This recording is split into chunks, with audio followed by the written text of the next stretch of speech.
Hello guys, welcome back again sa ating YouTube channel, no, The Action Man. Una sa lahat, mega live shoutout po sa lahat ng mga kakamping at sa mga hindi man mga kakamping. Kung interesado ka sa video ito, patapusin mo na hanggang dulo at huwag nyo nang kalimutan na i-like at i-share ang ating video para malaman naman ilan sa ating mga kababayan na nagtutulog-tulugan sa katotohanan.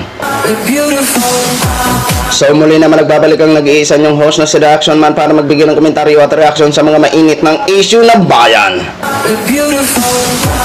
So ito ho mga ka-action, mga kakamping, no, mainit-init ang sagot ni Engineer Tuto Causing dito kay Senador Lito Lapid ho mga ka-action. So sumagot po ito sa latest na pagpapa-interview ni Lito Lapid sa isang radio station o vlogger ba, no? Sumagot po si Engineer Tuto Causing kasi doon po mukha yatang may hindi natin alam kung biro-biro lang ni Lito Lapid yon, no? Ayan, pakinggan po natin si Engineer Tuto Causing mga ka-action, mga kakamping, no? Mukhang palala na po ito ang problema na ito mga ka-action, no? Sana maging okay po ito, no? Okay, ito po, pakinggan po natin ang sagot ni Engineer Tuto Causing.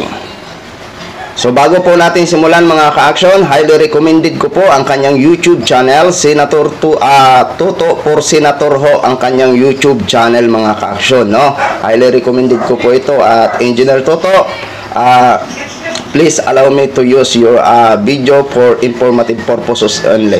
Maraming salamat, courtesy po sa iyo, Engineer Tuto Causing.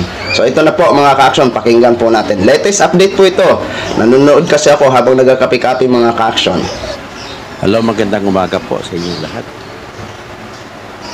So sa ngayon po, tayo mag-uusap. Ang pag-usapan natin ay ito naman si Lito. Hindi na siya nagkasya na sasabihin niya na ako ay nangutong sa kanya kaya ako sa tinitira. Hindi pa siya nagkasya dyan. Anong gusto niya palabasin? Gusto niya palabasin ako, kotongero ako, para awalan ng tiwala ang mga tao sa aking sinasabi. Ang taktika niya, sisiraan niya na wala namang ebidensya. So ang gusto niya mangyari, gusto niya marinig ng mga tao. Pero ayon naman sa kanyang mga utusan na ako ay naghingi daw ng pera sa kanya at dahil hindi siya nagbigay ng pera sa akin, kaya ako tumira sa kanya. So yan ang sagutin natin. So ngayon, bago ko sabihin at ako po, mapakilala, no, ako po si Dr. Tuto Causing at ginawaran ako ng pagka-doktor ng pamantasan ng lungsod ng Maynila, isa sa pinakarespetadong ispilahan sa buong Pilipinas, at ako ay gumraduate ng Bachelor of Science in Civil Engineering mula sa Mindanao State University sa Marawi City noong 1988 as a consistent full scholar. At ang average ng grado ko ay cum laude. At hindi lang ako nabigyan ng award na cum laude kasi nga meron akong isang incomplete na subject. Pero isa lang ibig sabihin yan, ang aking kredibilidad na nakataya rito ay kahit ganito lamang ako ay hindi po ako nanghingi ng pera, at never once ako nung ako buhay ko bilang jarista, never man ako nanghingi ng pera sa mga kahit sinong politiko. So ngayon ito si Mr. Lito Lapid nagkikwento na ako raw ay nanghingi na sa kanya kaya ako daw siya tinitira. Well, Mr. Lito Lapid, paano mo masasabi ngayon na ako'y nanghingi ng pera sa iyo? Nung una, sinabi mo hindi mo pa ako nakilala, hindi mo pa ako nakita. Minsan isang tao ka na kay bata mo, wala man lang nagsabi sa iyo na ako'y nanghingi ng pera. Asa ang ebidensya mo, Mr. Lito Lapid? Ha? Mr. Lito Lapid, ano bang mga argumento mo? Pera-pera lang kasi ang laban ng buhay mo eh. O kumita ka, ilang ng mansion mo, sa Purak pa lamang, ilan na ang mansion mo dyan? Purak, Pampanga. Yan na sa Algeria City, may mansion ka rin dyan. Dyan sa Amerika, may 2 kang mansion. Na ang mansion na yan sa Amerika po ay ginamit pa ng misis mo na pangpiyansa doon sa kaso niya sa Amerika dahil nahuli yung asawa mo na si Marisa Tadeo Lapid na nagbitbit ng $40,000 doon sa Amerika at nasintensyahan siya. O ngayon, ito na naman ang lupa na mga magsasaka dyan sa Purak, Pampanga ay di ba tinulungan mo yung nang-agaw ng lupa na mga pamilya Cruz na pinangungunahan ni Mr. Roberto Pert Cruz na siyang presidente ng Pert Realty Corporation at siya rin presidente ng Victoria Tourism Park Corporation na kung saan ito nagpapatakbo ng tinatawag na exclusive subdivision na Royal Grand Palazzo. At ang Royal Grand Palazzo ay binubuo ng mahigit 106.4 hectares kasi mga katabing lupa ay inagaw pa nila.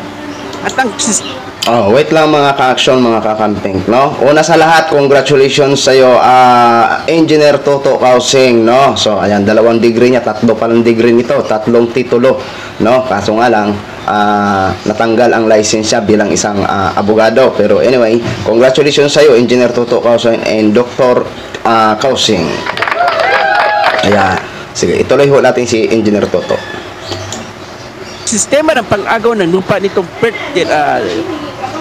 Roberto Liwag Cruz ay pinapabas niya na nabili niya sa magsasaka ang lupa. Kagaya ng isang kaso na hinawakon ko, na nakita kong ebidensya.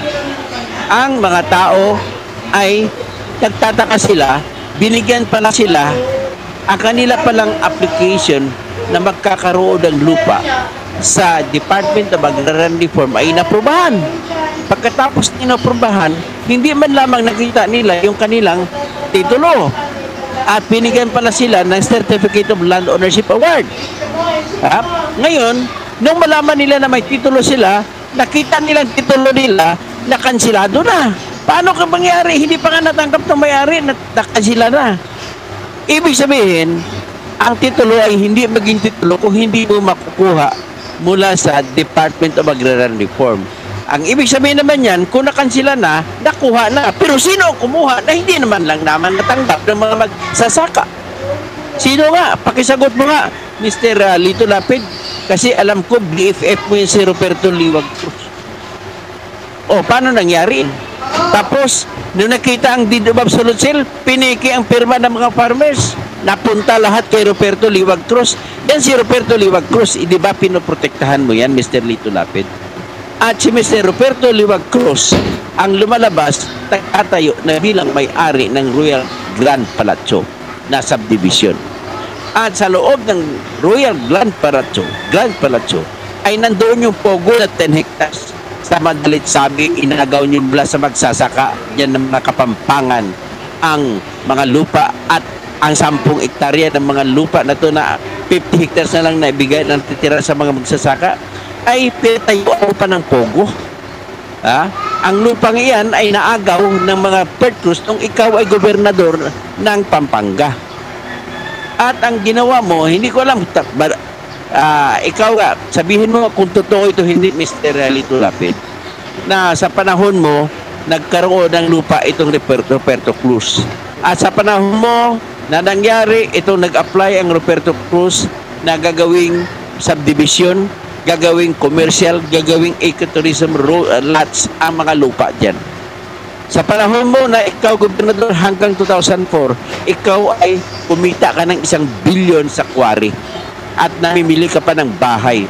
At isa sa binilhan mo ng bahay ay yung si Mr. Roberto M. Solon na siyang akusado sa plunder case na kasama ni congressman o dating congressman Proceso Haraza Alcala ng Quezon Province. At binili mo yung ninakaw na bahay, binili mo mula kay Mr. Roberto M. Solon. At nalaman ko lamang ito dahil nagreklamo sa akin yung isang babae na siyang tumatayo sana na ahente. Pagkatapos na nakilala na ni Lito Lapid at Mrs. Marisa Tadeo Lapid, ang may-ari ko na pagbibilan, wanted pa sa araw na yun, wanted yung tao na pagbibilan nyo, ay initsipera na yung ahente, kaya hindi na binigyan ng komisyon. Ganon kasama ang mga Lapid.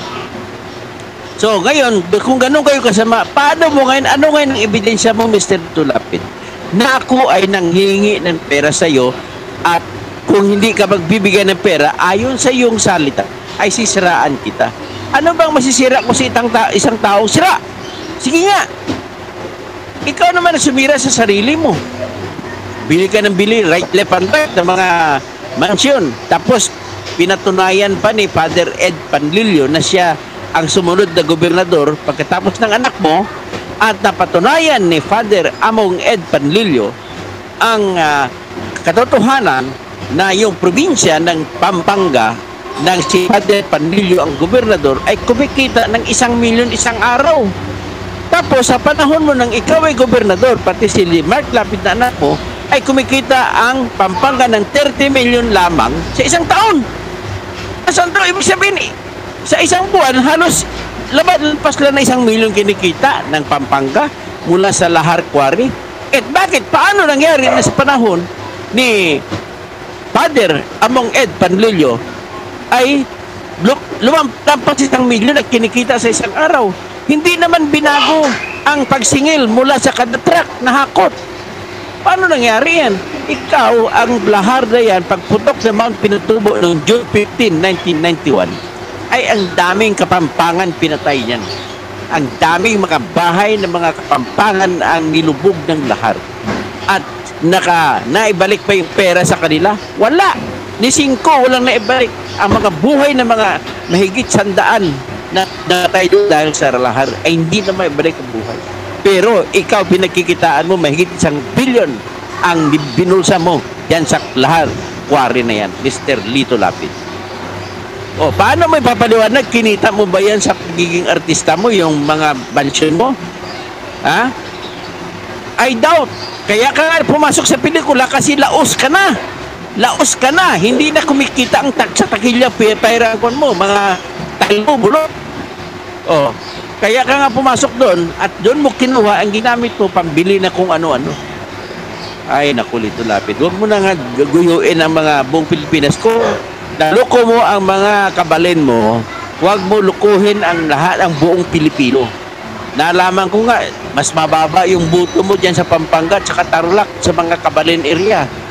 Pero sa ibang lugar, naloko mo hindi kabalin. Pabuti na nga lamang ngayon, mayroong social media, nalaman na ngayon mga kabulukan mo. Paano naman, ano naman ang gagawin mo doon sa mga pabahay mo para sa mga guro na hindi natira ay kwarto, mga sira-sira? Ibig sabihin, ang ginagawa mo, napapatayo ka ng proyekto, binulsa mo yung pera para at hindi matatapos ang proyekto. Kung itatapos mo man, gagamitan mo ng mga substandard, mga mababang kalidad na mga materialis. Kaya iyan na nangyari. Ang nakatira doon, puro kwago. Nasasayang ang pera ng gobyerno sa ginagawa mo niya, Mr. Lito Lapid. So ngayon, sabi mo, dito lang ako matututok muna, sabi mo, ako ay nangutong ng pera sa iyo at dahil hindi ka nakapagbigay ng pera sa akin, ay ikaw ay sinisiraan ko. Paano mo mapatunayan na totoo yan? Paano mo mapapatunayan na paniwalaan ka ng mga tao? Sinasabi mo sa kabila namang panig, sinasabi mo na hindi mo ako kilala, hindi mo ako nakita. So paano ako makapaghingi kung hindi mo ako kilala? Sige nga, paliwanag mo nga yan. Ang problema sa iyo ay pinagpipilitan mo sarili mo na maging senador, wala ka namang alam.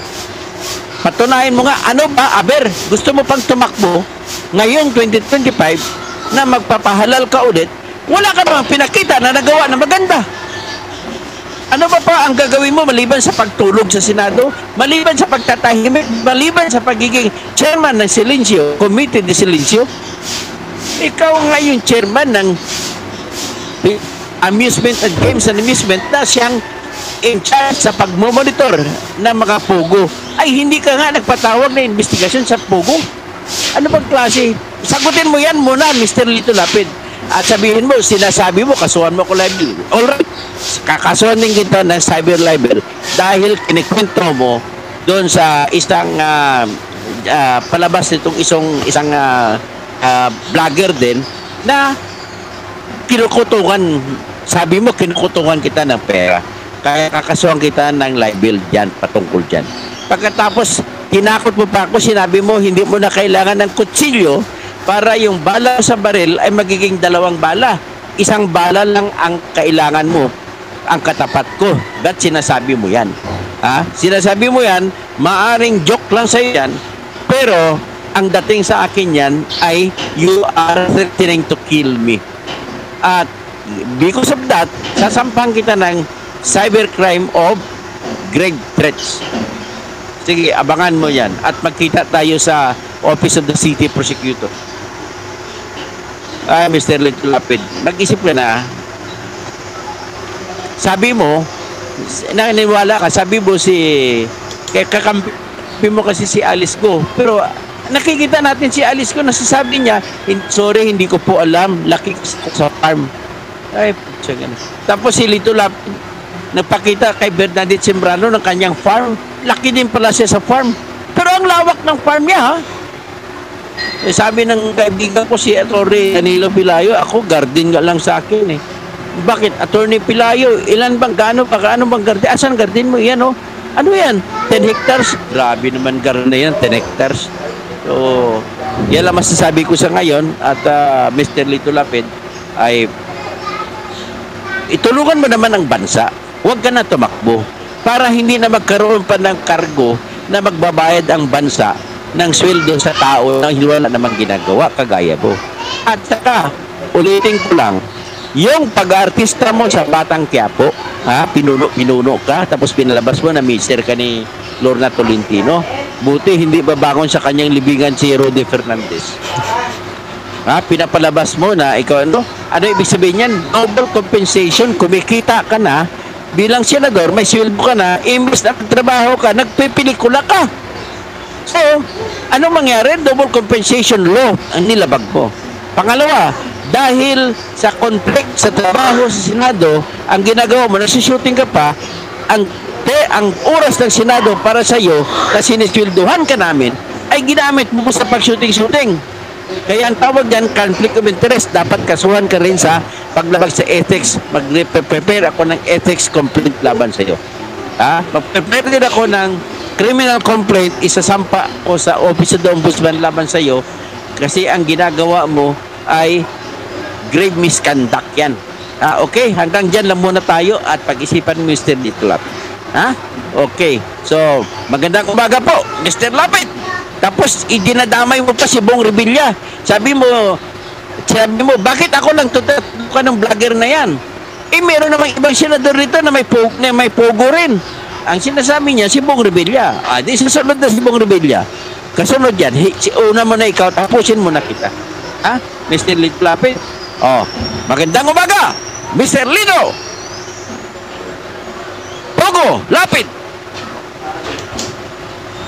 Ayun, okay na mga ka-action. So doon kasi sa dagdag ko lang, doon sa sinabi ni Engineer, totoo naman yun eh. At nakakalungkot po. Ito nga po ang mahirap kapag mga artista ang mahalal na magkaroon ng posisyon sa gobyerno, tapos tatanggapin nila ang halimbawa may alok sa kanila na another shooting. Yun po ang mahirap kasi nahahati po ang oras eh, di ba? Nahahati po ang oras, no? Buti naman to si Robin Padilla, walang shooting eh. Di ba? Walang shooting si Robin. Di ba?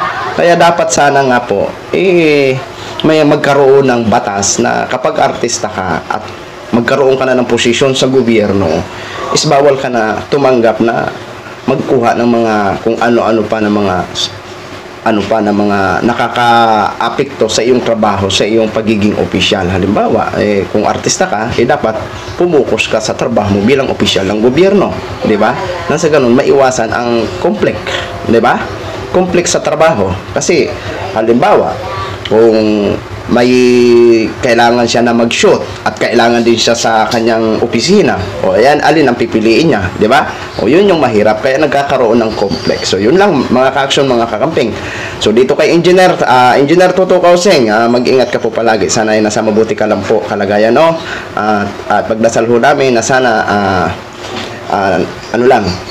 neutral ka lang po palagi. Salamat po sa iyong boses, no? Sa iyong boses po, at least nalalaman din namin. Hindi naman namin binibintangan si Senador Lito Lapid, pero gaya nga ng sabi ko, good luck po sa laban mo, no? And God bless po sa iyo, Engineer Toto Kausing. Di ba? Aabangan po natin ang pinaka-final pag magharap-harap na sila ni Sinit Lito Lapid kung totoo na siya ang tinutumbok ni Sinit Lito Lapid. Kasi yun nga, iwas pusoy pa rin doon si Lito Lapid kasi hindi niya dinadrop name ito si Engineer Toto Kausing, no? So good luck po, Engineer Toto. Mabuhay ka po, Engineer. So yun lang ho mga ka-action, share ko lang ho sa inyo. Maraming salamat po sa ating mga viewers Luzon, Visayas at Mindanao all over the world. Ako po ang inyong lingkod, Jira Action Man. Have a good day, everyone. Beautiful.